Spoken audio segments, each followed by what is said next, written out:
people who do not want anybody to lord it. They don't want obedience. They want rebellion. They have a heart that is rebellious.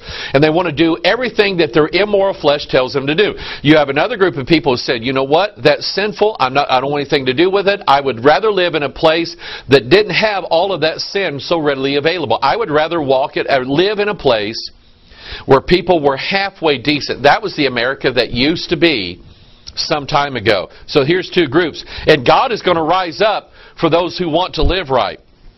So he says in verse 6, the words of the Lord are pure words. This is how you establish righteousness in a home, in a person, or in a nation. The words of the Lord are pure words, as silver tried in a furnace of earth, purified 7 times. Thou shalt keep them, O Lord. Thou shalt preserve them from this generation forever. So he contrasts the wickedness of this world with the pure, undefiled, incorruptible, not one word out of place, Holy Scriptures. Then, he says, the wicked walk on every side when the vilest men are exalted. And if you just want to see more immorality in this country, and I will say this, and I've said it before and I'll say it again, the sins of America will be laid at the feet of the pulpits of this country.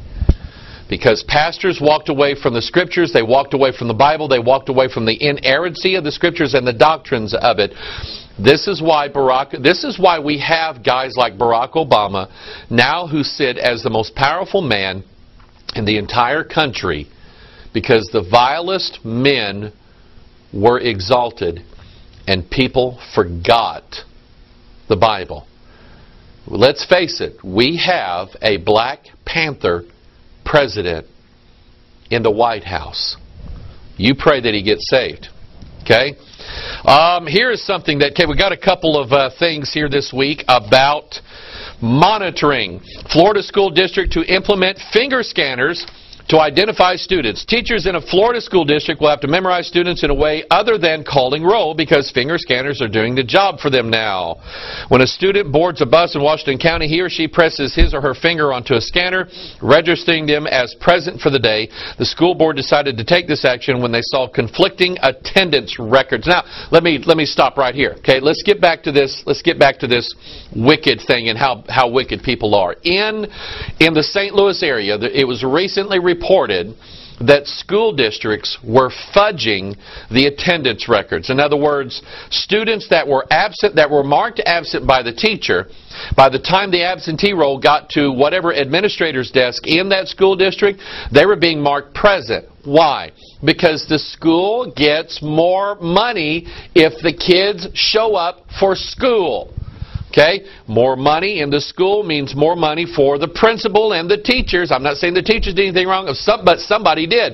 They was audited by the state of Missouri, and they noted that in numerous occasions the administrators of the school were fudging the enrollment books. Kids were absent. They said, no, they're not absent. They're really here. We need that money. It was done for money's sake. There's a spirit that goes along with that. We'll talk about that in a minute. But anyway, so why is it now that we have to have this regime thing going on? Why is it we have to have the government now monitoring every little thing we do? What is it that brought up the idea of using fingerprint ID scanners on school buses and in schools? Why? The article says they saw conflicting attendance records. Okay?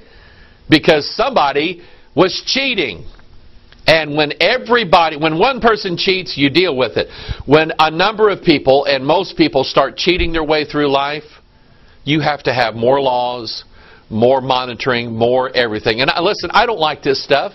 I think this stinks of New World Order, especially this one here. Homeland Security uses Minority Report style system that uses algorithms to predict behavior. Now, I want to stop right here and just let you know that an algorithm, they were not designed by Al Gore. Okay, even though he invented the internet, he did not design algorithms. Just thought I'd throw that in there. An internal Homeland Insecurity document has revealed that a controversial Minority Report style program designed, see, you know this article came from England because it uses E at the end of program, designed to predict whether a person will commit a crime is already in use. The FAST system, which stands for Future Attribute Screening Technology. Think about that. Is being tested on some members of the public voluntarily. In Minority Report, the pre-crime police department apprehends criminals based on foreknowledge provided by 3 psychics called precogs. But the Department of Homeland Insecurity is banking on algorithms to do the job. It is building a prototype screening facility that it hopes will use factors such as ethnicity, gender, breathing, and heart rate to detect cues indicative of malintent. What? Gender, okay? Ethnicity. That's what they're going to use. Here comes a white guy with camouflage pants. We better watch him. In fact, we should probably go and arrest him, because we all know that a white guy with camouflage pants and a camouflage hat has guns. And he is going to use that gun to do something that we don't. In fact, he is a threat to the United States of America. Let's arrest this boogerhead. Okay? That is their word. Not boogerhead, but that's their words. Okay? The push to collect, process, or retain information on members of the public came to light through an internal Department of Homeland Insecurity document obtained under the open government laws by the Electronic Privacy Information Center, CBS News reports. Ginger McCall, Open Government Counsel at the D.C.-based EPIC, a nonprofit group, said if it were deployed against the public, it would be very problematic. In the document, FAST program manager Robert Middleton Jr. refers to a limited initial trial using DHS employees as test subjects.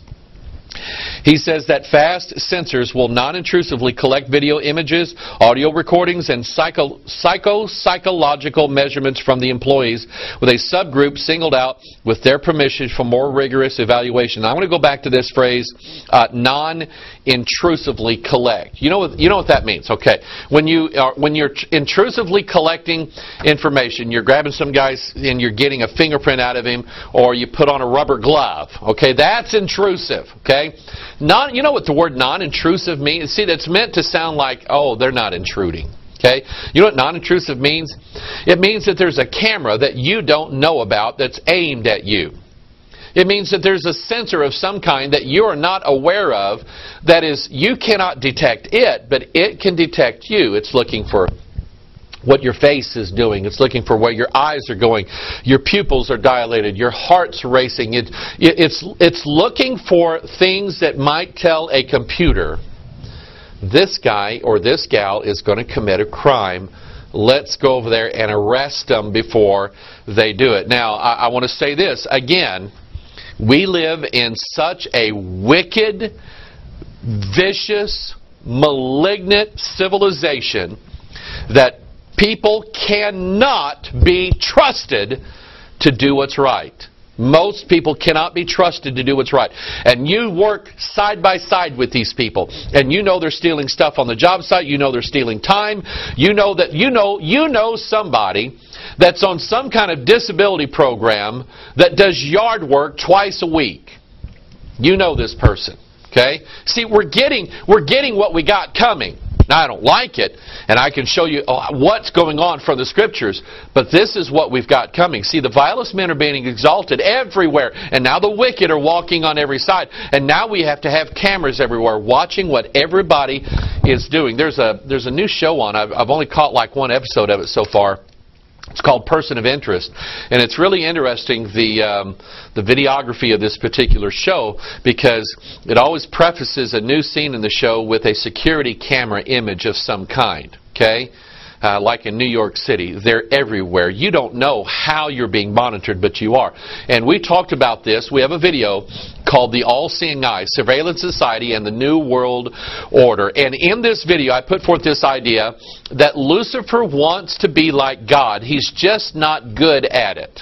Okay? He wants to be like God. He's just not, he doesn't have it all there. You see, God sees everything. God sees everything that is, past, present, and future. And there's nothing outside of the scope of God's surveillance. God knows all and sees all. The devil is limited in his power. He does not have the ability yet to see everything. Isaiah chapter 14, verse 12. How art thou fallen from heaven, O Lucifer, son of the morning? How art thou cut down to the ground, which didst weaken the nations? For thou hast said in thine heart, I will ascend into heaven. I will exalt my throne above the stars of God. I will sit also upon the mount of the congregation in the sides of the north. I will ascend above the heights of the clouds. And then last 7 words here. 7 words, since you think about that. I will be like the Most High. So God can see everything. The devil says, well, I want to do that. I want to see everything. Okay, so, but he doesn't have the eyes that God has. Okay, so what's he going to do? He's setting up a network of eyes that will see not really everything, but maybe close enough for him. Okay, total control. Revelation chapter 13, verse 4. And they worship the dragon. That's Lucifer, which gave power unto the beast. And they worship the beast, saying, Who is like unto the beast? And look at this, who is able to make war with him? You see, any group's ability to make war has everything to do with their ability to surveil the enemy. In other words, watch what's going on and see what's going on. They have to have eyes to see. That was the whole thing about, back in the old days, you had an advantage if you had a fort on top of a hill. Why? That way you could see the enemy coming from a long, long way away. If you were down in the valley, you couldn't see very much. But you have the surveillance advantage. And one of the things that is being built right now, fingerprint scanners and cameras and minority report, precognition and all this, it's being built right now. Why? To allow the beast to have such an advantage that no one is able to fight him. No one is able to fight him off. Okay? You can get this video from us by calling our office or go to our website or whatever. Send me an email, send me a letter, we'll send it to you. So, what was it called? The All-Seeing Eyes Surveillance Society and the New World Order. You'll want to get that video. One of our watchers sent me this. They said, Pastor Mike was watching a movie called Higher Learning. And they said, you know, we've learned from watching your videos and things like that there are embedded ideas inside of movies. And all you have to do is say, somebody sent me something about the latest Transformers movie and said, Pastor Mike, you got to watch it. So I'll probably get a copy and I'll probably take a look at it.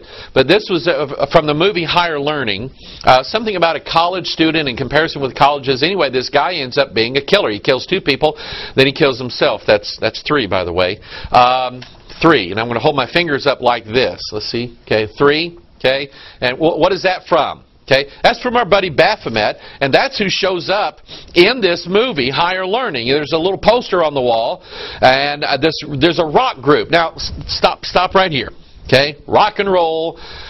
This just in. Flash. Rock and roll is still the devil's music. Okay, why is it being played in churches? Okay. I mean, I can understand it being played. Listen, I went to a hockey game once. Okay, I went to a fight and a hockey game broke out.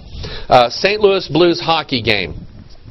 And I took notice of something that, you know, when play stopped and there was a penalty or there was a little timeout or something like that, they didn't play Johann Sebastian Bach on the loudspeakers. They didn't play Handel's Messiah.